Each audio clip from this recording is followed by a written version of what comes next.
पप्पू यादव को धमकी देने वाला गिरफ्तार हो गया है। बड़ी खबर से शुरुआत कर रहे हैं। आरोपी महेश पांडे दिल्ली से गिरफ्तार हुआ।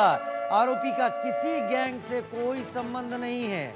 आरोपी का लॉरेंस गैंग से कनेक्शन नहीं है। एसपी का बयान। पूर्णिया एसपी ने गिरफ्तारी की जानकारी दी। आरोपी से मोबाइल सिम कार्ड भी बरामद हुआ। दुबई के नंबर से दी थी पप्पू यादव को धमकी। पप्पू यादव को जान से मारने की धमकी दी थी। कई नेताओं के यहाँ काम कर चुका है आरोपी। सेना कैंटीन एम्स में भी काम कर चुका है ये आरोपी। इसका किसी गैंग से कोई संबंध नहीं है, किसी गैंग का कोई सदस्य नहीं है, लेकिन धमकी देने के मामले में इसे गिरफ्तार कर लिया गया है। तो पप्पू यादव को धमकी देने के बाद पप्पू यादव ने इसके ऊपर बड़ी हाय तौबा भी मचाई थी और इसको लेकर बहुत मामला गरमाया भी था। लेकिन अब एसपी ने इसे गिरफ्तार करके जानकारी दी है कि इसका किसी से कोई संबंध नहीं है। दुबई के नंबर से पप्पू यादव को धमकी दी गई थी। जो पूर्णिया के सांसद हैं माननीय श्री पप्पू यादव जी को धमकियां मिल रही हैं व्हाट्सएप के द्वारा और अन्य माध्यमों से। तो इसी में जो सूचना इकट्ठा हुई उसमें माननीय सांसद के द्वारा भी एक नंबर बताया गया जिस पे उनको कॉल आया था।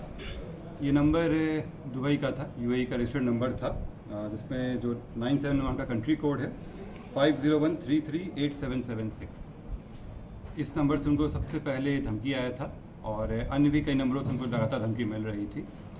इस संबंध में जानकारी प्राप्त होते ही एक कांड दर्ज किया गया है। इसमें अनुसंधान शुरू किया गया था और आज श्री पप्पू यादव जी का आज आवेदन भी प्राप्त हुआ इसको लेकर। इसमें अनुसंधान चल रहा था। इसमें जानकारी पता चली कि इस मोबाइल में जो इस्तेमाल सिम था इसके थ्रू उनसे धमकी दी गई थी, जो सिम और मोबाइल रिकवर कर लिया गया है। जो व्यक्ति थे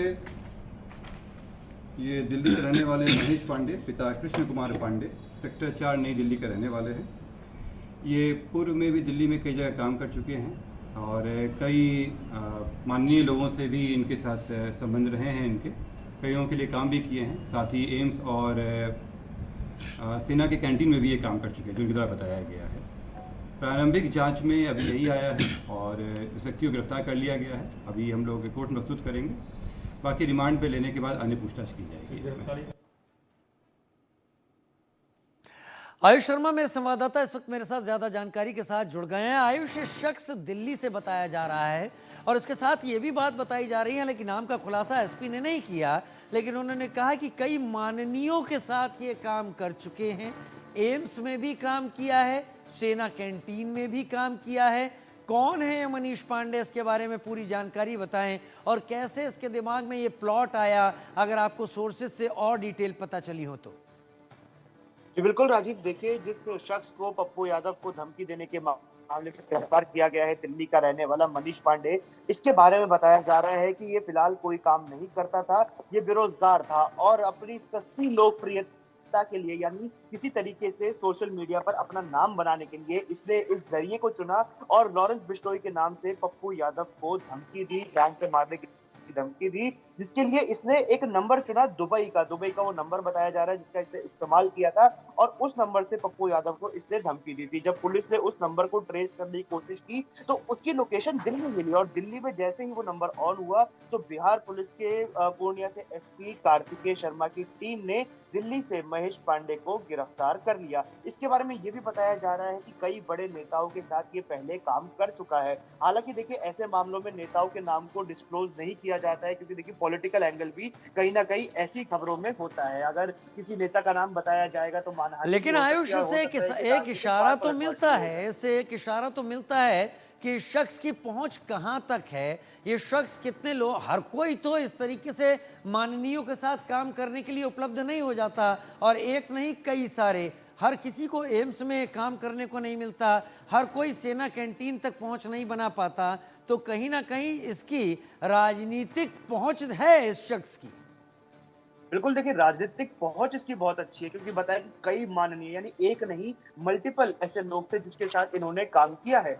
एम्स में इसने काम किया, लेकिन एम्स से ज्यादा जरूरी देखना ये कि इसने सेना की कैंटीन में काम किया हुआ है, यानी हमारे देश के जवान जो हमारी सुरक्षा के लिए खड़े रहते हैं उनका खाना बनाने का काम भी इसने किया है। तो देखिए सिक्योरिटी पे भी यहाँ पर बड़ा सवाल खड़ा होता है। और दूसरी अहम बात जो गौर करने योग्य है वो ये है कि इसने दुबई का नंबर दिल्ली में बैठे बैठे कैसे अपने आप को उपलब्ध करवा लिया। देखिए दिल्ली में बैठकर इसने यूएई का एक नंबर खरीदा और उस नंबर से इसने पप्पू यादव को धमकी दी। मतलब ये जो पूरा प्लॉट इसने बनाया अपने दिमाग में, वो किस प्रकार से बनाया कि दिल्ली में पहले इसने एक ऐसा डीलर ढूंढा जिसने इसको नंबर उपलब्ध कराया है दुबई का, उसको इसने दिल्ली में ऑन किया और दिल्ली से ही धमकी भेजी है। देखिए बड़ी बात है क्योंकि दूसरे देश का सिम आप ऐसे ही किसी भी देश में नहीं चला सकते, उसके लिए स्पेशल प्लान होते हैं, स्पेशल पैकेजेस होती है। हम भी जब किसी दूसरे देश में रिपोर्टिंग के लिए जाते हैं तो वहां के स्पेशल सिम्स खरीदने पड़ते हैं और इंडियन सिम चलाने के लिए आपको परमिशन चाहिए होती है, इंटरनेशनल पैकेजेस डलवाने पड़ते हैं। तो इसने ये पूरा प्लॉट तैयार किया अपनी लोकप्रियता के लिए। जो शुरुआती जांच में पता चल रहा है वो ये है कि इसने सिर्फ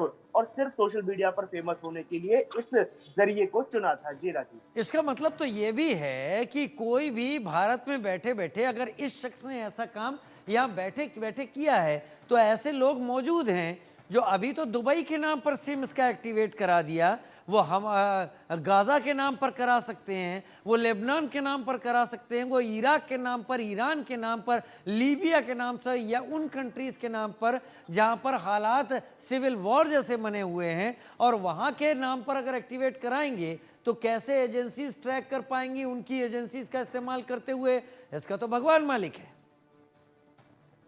जी बिल्कुल, देखिए यहाँ पर सिर्फ मामला पप्पू यादव की धमकी से जुड़ा हुआ नहीं है। अगर एक मामूली व्यक्ति दिल्ली में रहकर किसी एक छोटी सी कॉलोनी से ऐसे धमकियां भेज सकता है, दूसरे देश का जो सिम है वो मंगवाकर दिल्ली में ऑपरेट कर सकता है, तो इसके तार कई बड़े लोगों से जुड़ते हुए भी नजर आ रहे हैं। क्योंकि जैसा पुलिस ने बताया, किसी का नाम नहीं लिया लेकिन इशारों इशारों में एसपी ने बहुत बड़ी बात कह दी कि कई माननीयों के साथ इसका संबंध था, एम्स में काम किया और उससे बड़ी बात सेना की कैंटीन में इसने काम किया, यानी पहुंच इसकी बड़ी थी।